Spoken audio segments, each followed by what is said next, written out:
What's going on, everybody? I'm Matt Harmon. Welcome to the Yahoo Fantasy Forecast, and it is a hell of a day to talk ball, which I say every time I open this show, but like this is a hell of a day to talk ball because we have to talk about Sunday Night Football of Week 1, which, I mean, how in God's name was Bills 41, Ravens 40, a Week 1 football game? I mean, that was that the best football game of all time? I don't know.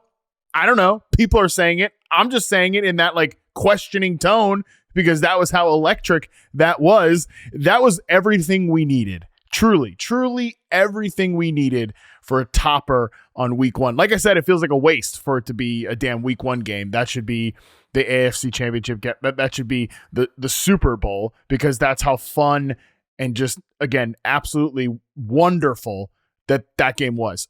I can't believe I have to come on this show, which is the Yahoo Fantasy Forecast, come on this damn show and try to give you some stupid fantasy football takeaway. We'll try. And quite frankly, I think about like 40 minutes ago in real time, I actually had a whole well thought out thesis to go through here with you guys. But then Josh Allen happened, which actually does kind of lead me to my first point, which is just we're in absolute quarterback nirvana right now. The win probability charts are broken. They're in shambles right now because that's what happens when you have these type of players out there. I can't believe, and I'm glad Josh Allen said after the game about the Bills fans that left in like the third quarter, have a little faith next time. I mean, Bills fans giving up in the third quarter. You have this guy. You have Josh Allen. You have number 17. You have one of the dudes that has like not a seat at the table, but a claim to the iron freaking throne. I mean, how could you ever leave a football game? How could you ever slam the door shut? I don't give a damn if it's 40-25 after Derrick Henry rips off a 46-yard touchdown. Who cares? This guy can erase deficits. I know what it felt like. I know what it looked like for the Bills offense to start the game, which I guess we can get into here to try to give some sort of actionable takeaway.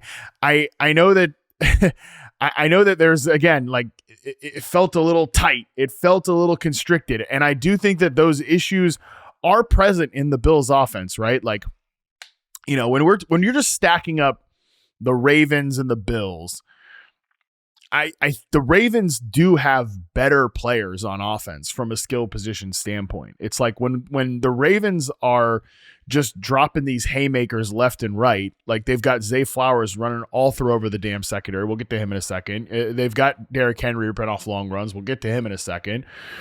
The Bills just don't have those guys. Like they've got good players, like James Cook, really, really good player. Pretty frustrating night for him from a fantasy standpoint, but you know what you signed up for when you drafted James Cook. Like, oh, Josh Allen vultured a goal line touchdown from you. Please, you knew that was coming, okay? You can't complain about that because you knew that was coming. So, yeah, they've got James Cook. That's different than having Derrick Henry. Zay Flowers, Rashad Bateman, even DeAndre Hopkins with a one-handed catch. Like, the Bills don't have those guys. But they've got some interesting players. They've got some players like Khalil Shakir, who Josh Allen has a lot of faith in, a lot of trust in, whips that little dump-off pass to scramble, converts. Like, that's great. Keon Coleman. I mean, this was the most like Keon Coleman game of all time. It's got to be. Actually, put a pin in him. Okay, we'll get back to the Keon Coleman stuff in just a second. But Josh Palmer, like these are all nice players. Elijah Moore, nice little role player. Dalton Kincaid had a big touchdown, but still had like an 9% target share. Like he's not a big time player. The guys on the Ravens side are better, but like when you have Josh Allen, that's the equalizer. Okay, he can take those guys, nice players, good role players, and make them into something special, which is absolutely what the Bills offense has. So yeah, from like a utilization standpoint, I don't know that we really learned anything in this one. I don't know that we really come away saying like, oh yeah, this guy gets a big fantasy stock up. You know, Keon Coleman, like I said, we'll talk about him because I feel like he's going to come out of here as like the big winner from a fantasy standpoint. This was a very Keon Coleman game. He goes over 100 yards. He doesn't show us anything that we know he can't do. Like there are flaws in his game, but he doesn't stink. He's not a terrible football player, which is like something I've tried to reaffirm and say over and over again this offseason, that just because he has weaknesses doesn't mean that he's not really good in the scramble drill, to that point, like the touchdown that he catches, if you want to call that a fluke, that's fine, because he gets it off like 3 tip passes, whatever. It wasn't like intended to go to him, I guess, but he scores the touchdown because he's really good at breaking open and uncovering when Josh Allen goes into a scramble drill, which is exactly what happened on that play. He goes and just finds an open window for Josh Allen to get him that football. Again, he wasn't trying to get him that football, but it finds him anyway. So he's really good at that. He had a couple of nice jump ball wins. We know he can do that. And like that big inbreaker, the last one there that sets him up in field goal range, where frankly, I think Jair Alexander probably should have let him score on that one. We might be talking about a different result. I know that Keon Coleman could do that too. I want to see him used in ways that he can get those free releases a little bit more. And that was kind of like an off coverage win there.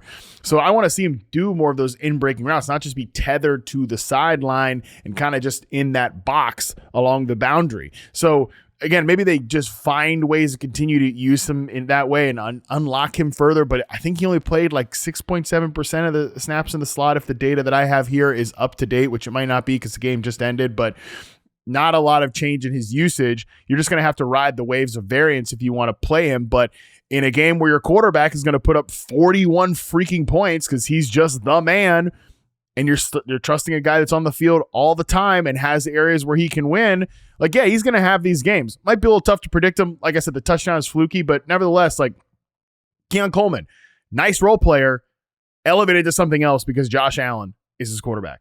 We'll see if the guys like Dalton Kincaid or Josh Palmer or Khalil Shakir can continue to do that stuff as well. Shakir has a pretty like standard normal game for him, 6 for 64. Dalton Kincaid gets the touchdown, 4 for 48. Josh Palmer, 9 targets in this one, had some moments for sure. I think that these guys are going to have moments. This is just a very odd game script because they've got to come back from a 40-25 deficit. But man, this Bills offense is awesome. I think it's really well designed. I like the way Joe Brady, like, to me, spreads things out. 11 targets for Coleman, 9 for Shakir, 9 for Palmer. Nobody has a higher than 24.4% target share for Keon Coleman. That's what we should expect from this offense. Like, find mismatches. I don't think anybody's going to emerge here as the guy, but because you have these very different skill sets, you can have your guy in Josh Allen. Like I said, we've elevated to quarterback nirvana. Like these guys, like Josh Allen and Lamar Jackson, they're just freaking different. Like there's just levels to this quarterback thing, and these guys are existing on a higher plane than everybody else right now. And because of that, you could take these guys and you can just rip it to an elite offensive level, even if you don't have elite players, because you've got one elite player and that's all that matters, and that's Josh Allen. So again, from a fantasy standpoint, do I have some burning hot take about the Bills offense? The burning hot take is that, yeah, these nice role players can become something different because of the guy that they have a quarterback, which we already knew. So electric offense from a Bills standpoint. I would guess that maybe the biggest fantasy takeaway from the Bills side of it, which again, I mean, I'm the fantasy football takeaways off like what might be the best football game of all time. But hey, this is why we're here. That's why you're listening to the show. That's why we're here. That's why butts are in the seat. I guess maybe that the fantasy football takeaway from the Bills side of it is, my God, the Bills defense is not good. They've got Ed Oliver, who had an awesome game, Christian Benford, who's a really good cover corner, and then a bunch of dudes. Joey Bosa had some moments. He also had some embarrassing moments in this game too. So let's use that to transition to the Ravens side of things. Again, about 50 minutes ago, I had a whole thing coming on here to just talk about Lamar Jackson and Derrick Henry and how dangerous these two guys are from a rushing standpoint. And yeah, how Derrick Henry, the fumble is just, it really crushes all this because, again, nobody needs me to come on here and like baby one of the best football players of all time and be like, hey, oh my God, yeah, Derrick Henry, it's okay, buddy. Like, he's going to be sick over that fumble. You could see it there. Totally get it. Like, you can't make that mistake. You can't let it happen. You're too good of a player to let that happen, but it did happen. The part that sucks about that is like, I like get emotional thinking about Derrick Henry. Like, I want to watch that guy play football forever. I want his career to literally never end. And it's been such a fun ride. I always talk about this long time ago now when he was a rookie in the preseason. He was playing against the Raiders there, again, during his rookie year. My buddy Matt Franciscovich from the NFL Network. If you remember the fantasy hipster days, he was my partner in that bizarre little affair that we did. We went to a Dave Matthews Band concert, and after the show, we went back to our hotel room down there in Irvine, California, I think it was. We were maybe not completely sober, but that's besides the point. And we're just like, turn on NFL Network, and this Titans Raiders preseason game is in like the third or fourth quarter. And we're just like watching this non-human entity, which is Derrick Henry, just mow down these Raiders preseason players. And I think both of us just fell in love in that moment. And I've been very open with this guy's like one of my favorite players ever since then. Also one of the nicest players I've ever interviewed. Just a great human being. Like I literally want his career to never end. I want him to run like that forever. I want him to hit those rushing lanes like we saw tonight. I want him to be doing that. I want to retire before Derrick Henry. Let's put it that way. So to see him play in this game, to see him just like beat the age odds yet again, like, oh, you faded Derrick Henry as a first round fantasy pick for like the fourth year in a row. Maybe stop doing that. Maybe stop. Like, I mean, the guy is going to be a top 5 running back again this year. There's no evidence that that's not going to happen based on what we just saw tonight. Like, but again, it is his fumble that ultimately puts these win probability charts out there in where we've got less than just about 4 minutes, 48 seconds left in the game, and the Ravens have a 99.1% win probability. He just holds on to that football. We're not having this discussion. Again, it sucks because everything should be so positive about Derrick Henry coming out of tonight, but it's not. Lamar Jackson's insane. Obviously, it's just weird the way that the Ravens are, and they find a way to rip defeat from the jaws of victory. And I in a way that is just, I can't remember any other team that's an elite team, an objectively elite team that does this. This tweet from Ben Solak perfectly describes it. The Ravens have now lost 8 games since the 2021 season in which they at one point had a win probability of at least 90%. That's 3 more than the next closest team. I don't know what this is about Baltimore. Like, is this a John Harbaugh problem? I don't know. I'm just asking questions. I don't know. But at some point, like, you become this team and you can't shake your own shadow. It's just brutal. John Harbaugh after the game, difficult loss, very disappointing. Thanks, John. Yeah, no kidding.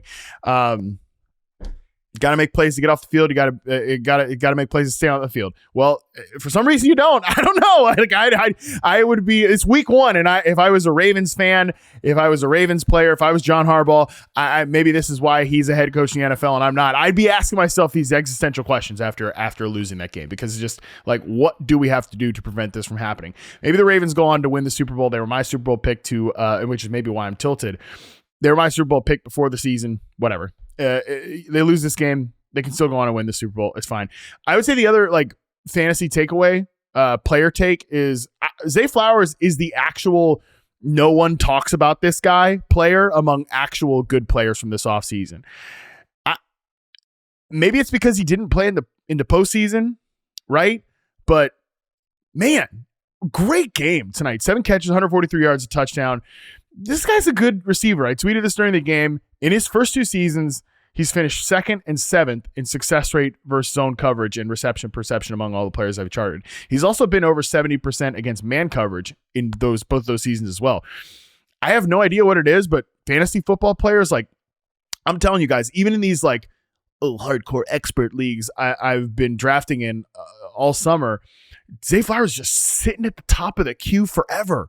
Like, nobody wants to take him. Nobody wanted to take him. I think I had him ranked as like wide receiver 21 or so going to the season. And I like, it was like 7 spots, like 10 spots or so ahead of consensus rankings. I don't get what it is. And I'm not trying to like victory lap, like, oh, I'm smarter than everybody about Zay Flowers. I have a couple Zay Flowers team, and I was contributing to it. I wasn't talking about him very much either. I have no idea why, but he squarely fit into that range that Boone and I talked about all offseason. Rounds 5 to 8 wide receivers. And shoot, based on what we saw tonight, again, I think the Bills defense is a problem, but nevertheless, based on what we saw tonight, he might go down as the most underdiscussed and maybe the best pick in that range. Like, it was the same things that I said about Rashad Bateman, and Bateman had a couple of plays tonight, whatever.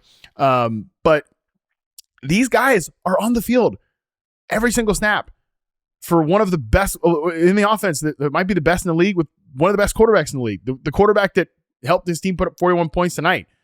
on the back of obviously Derrick Henry. And yes, they are a run heavy team. Lamar runs it himself. I get that. They're not going to be one of the most pass heavy teams in the NFL, but Zay Flowers already been a hyper efficient player on his opportunities. I guess everybody just assumes that's going to regress, but I don't know. He's a good, like, based on my charting, based on what I see when I watch the film on this guy, if he cuts out some stupid little mistakes here and there, which maybe that's just part of being a Baltimore Raven at this point, I think he can really ascend and maybe take the next step as a player and be somebody that, shoot, every fantasy football analyst is going to start talking about. Like I said, I'm not doing a victory lap on Zay Flowers here or anything, because I've definitely picked nits in his game myself. And even if I ranked him highly, I'm not saying like I have all these Zay Flowers bags ready to cash in here, but he was certainly a player that I do think was under-discussed this offseason. I think this passing game, it just looks like it's going to take another step forward. Lamar looks like he's even better this year. When they get Isaiah Likely back in there, their 12 personnel package will be even more dangerous, although I saw at one point they were averaging over 14 yards per play out of 12 personnel, so hard to get better than that. Some of that's obviously the run game. I think Bateman can give them better games when he's not going against a really good cornerback in Christian Benford.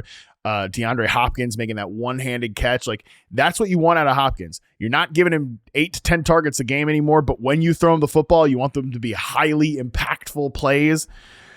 And I think they got a highly impactful play. That's what they're going to get out of DeAndre Hopkins. So, my God, I feel like I could talk about this game for another half hour, but I know I cannot, because we have a great show for you lined up with Chris Allen and myself talking through all of the other action that you need out of Sunday. But just one last time, let's just soak in what that game was, because, man, it made me happy, so happy